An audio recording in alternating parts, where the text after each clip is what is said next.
का नमस्कार।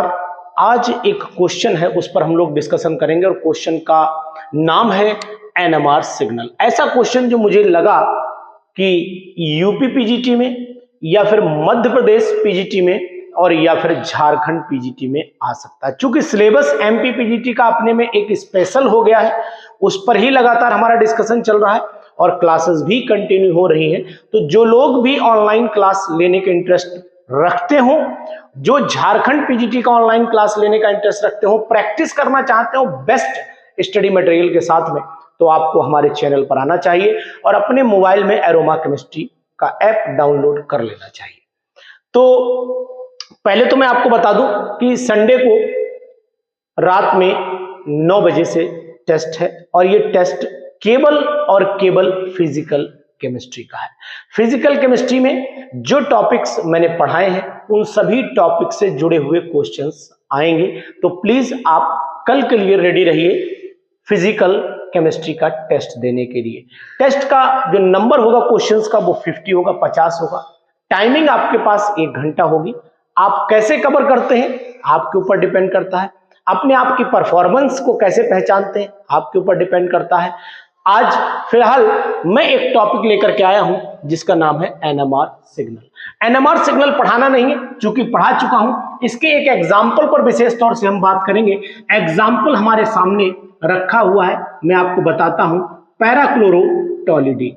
अब ये कंपाउंड आपके सामने है, यहां मैंने Cl लगा दिया, ये पैरा पोजीशन हो गई।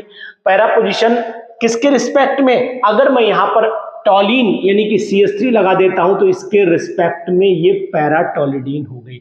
तो यानी अब हमारे पास में कंपाउंड है पैराक्लोरो एनिसोल है, तो यहां पर मैं लिख लेता हूं पैराक्लोरो एनिसोल। एक कंपाउंड ये है। दूसरा कंपाउंड हमारे सामने कैटिचॉल है, यानी कि अगर मैं कैटिचॉल लिखता हूं तो आपको पता होना चाहिए कि कैटिचॉल कौन सा होगा। यहां पर OH लगा लेता हूं, यहां पर OH लगा लेता हूं, तो यानी कैटिचॉल दूसरा एग्जाम्पल आपके सामने है। तीसरा एग्जाम्पल आपके सामने है मिथाइल पैराटोलुएट। तो ये मिथाइल पैराटोलुएट क्या होगा वो मैं आपको बताता हूं। ये मिथाइल पोजीशन पैरा पोजीशन पे होगी, यानी ये हो गया मिथाइल पैराटोलुएट की अगर मैं बात करता हूं तो ये कंपाउंड हमारा हो जाता है मिथाइल पैराटोलुएट। तो ये मैंने मिथाइल पैराटोलुएट लिख दिया है और 3 ये कंपाउंड है मेरे सामने। इन तीनों में हम लोग एनएमआर सिग्नल निकालेंगे। अब एनएमआर सिग्नल अगर आप निकालना चाहते हैं तो सबसे पहले आपको ये स्ट्रक्चर ओपन कर लेने चाहिए। तो देखता हूं मैं, देखो आपको बताता हूं कि यहां पर एक हाइड्रोजन होगा, एक हाइड्रोजन यहां पर होगा, एक हाइड्रोजन यहां पर होगा, एक हाइड्रोजन यहां पर होगा। ये हाइड्रोजन आपको दिखाई दे रहे होंगे। पहले मैं सबके हाइड्रोजन ओपन कर देता हूं, यानी एक हाइड्रोजन यहां पर होगा, एक हाइड्रोजन यहां पर होगा, एक हाइड्रोजन यहां पर होगा, एक हाइड्रोजन यहां पर होगा। तो ये आपने देख लिया।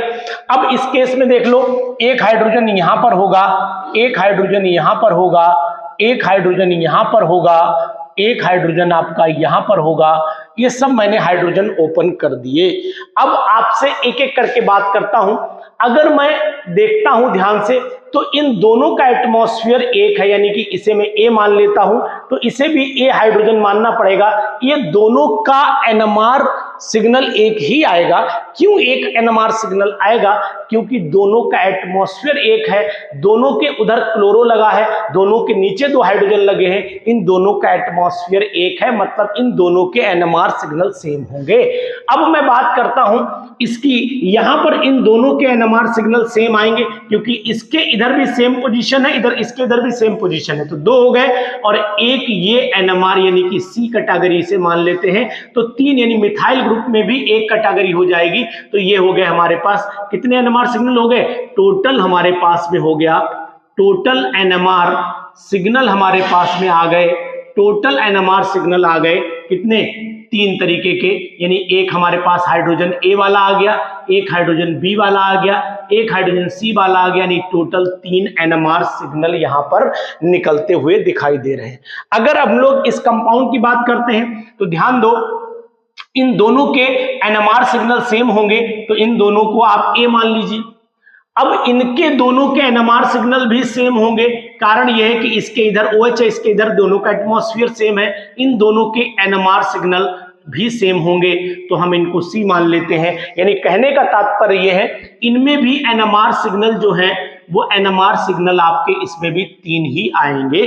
तो ऐसा क्वेश्चन आ सकता है, ये एग्जाम्पल आ सकता है आपके पीजीटी में, इसलिए मैं छांट करके लाया हूं, बहुत इंपॉर्टेंट। अदरवाइज तो एनएमआर की पूरी वीडियो कैसे निकालते हैं, क्या होते हैं एनएमआर सिग्नल, ये मैं ऑलरेडी पहले ही पढ़ा चुका हूं, इसमें भी कोई वो नहीं है, परेशानी नहीं। आप वहां जाकर के एनएमआर सिग्नल्स की वीडियो, स्पेक्ट्रोस्कोपी की वीडियोस को देखिएगा तो आपको तीनों चीजें पता लग जाएंगी, चाहे वो अल्ट्रावायलेट हो, चाहे एनएमआर हो, और चाहे मैंने आपको ESR भी पढ़ा रखी है, मास स्पेक्ट्रोस्कोपी भी पढ़ा रखी है, सभी पूरे टॉपिक कायदे से पढ़ाए हुए हैं, वहां जाकर के आप देख सकते हैं। तो इसमें भी 3 एनएमआर सिग्नल, इसमें भी 3 एनएमआर सिग्नल। अब बात आती है, देखो इसका एटमॉस्फेयर तो अलग होगा, ये तीनों हाइड्रोजन एक एटमॉस्फेयर को फॉलो कर रहे होंगे, A हो गया। इन दोनों को देखो तो इन दोनों को मैं B मान लेता हूं, क्योंकि इन दोनों की कंडीशन में अब आपको डिफरेंस दिखाई देगा। देखो ध्यान दो, ये दोनों सिग्नल अगर सेम है तो इनकी कंडीशन और इनकी कंडीशन भी सेम ही आएगी, क्योंकि इसके इधर भी मिथाइल है, इसके इधर भी सेम ग्रुप लगा हुआ है। तो अब कंडीशन आपके सामने है, एक एनएमआर सिग्नल यहां मिलेगा, एक कैटेगरी का यहां मिलेगा, और दोनों कैटेगरी के इन दोनों के एनएमआर सिग्नल सेम होंगे। तो आपके पास 1 2 3 हो गए, और इसके बाद ये आपका 4, यानी कि इस तरीके से यहां टोटल एनएमआर सिग्नल कितने मिलेंगे, टोटल एनएमआर सिग्नल आपको 4 मिलेंगे। तो इस तरीके से ये मुझे एग्जाम्पल बढ़िया लगा, मुझे लगा कि एग्जाम्पल आ सकता है पीजीटी में, इसीलिए मैंने इस एग्जाम्पल को उठा करके एक छोटी सी वीडियो के फॉर्म में आप तक पहुंचाया कि how can you calculate NMR signals of these compounds. बाकी मैंने एनएमआर सिग्नल कैसे निकाले जाते हैं, बहुत सारे एग्जाम्पल की वीडियोस आपको ऑलरेडी दे रखी हैं, तो एक स्पेक्ट्रोस्कोपी के अध्याय में इसको भी जोड़ दीजिए कि एनएमआर सिग्नल के ये एग्जाम्पल भी आप तैयार कर लीजिए। इंपॉर्टेंट है एग्जाम्पल, इसीलिए बोल रहा हूं, मुझे संभावना ऐसी है कि ये एग्जाम्पल एनएमआर वाले एमपी या यूपी पीजीटी या झारखंड पीजीटी में आ सकते हैं। तो चांस नहीं छोड़िएगा, मौका नहीं गवाइएगा इनको, और इन जैसे बहुत सारे एग्जाम्पल की प्रैक्टिस जरूर कर लीजिएगा।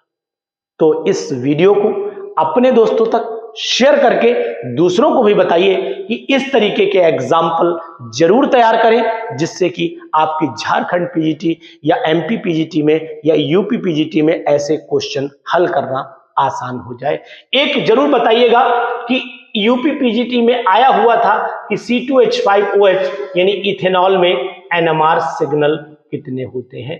इनबॉक्स में जाकर के कमेंट दीजिएगा कि इथेनॉल में एनएमआर सिग्नल कितने होंगे, इसका इंतजार करूंगा। आंसर देने का तरीका मैं बताया दे रहा हूं, लिख देना एनएमआर सिग्नल इन इथेनॉल, आप आंसर लिख दीजिएगा। दूसरा तरीका आपको एक एग्जाम्पल और बताता हूं, प्रोपीन है, प्रोपीन में एनएमआर सिग्नल कितने होंगे, इन दोनों के एनएमआर सिग्नल कैलकुलेट करके आप मुझे इनबॉक्स में कमेंट जरूर करिएगा। हम आपके आंसर का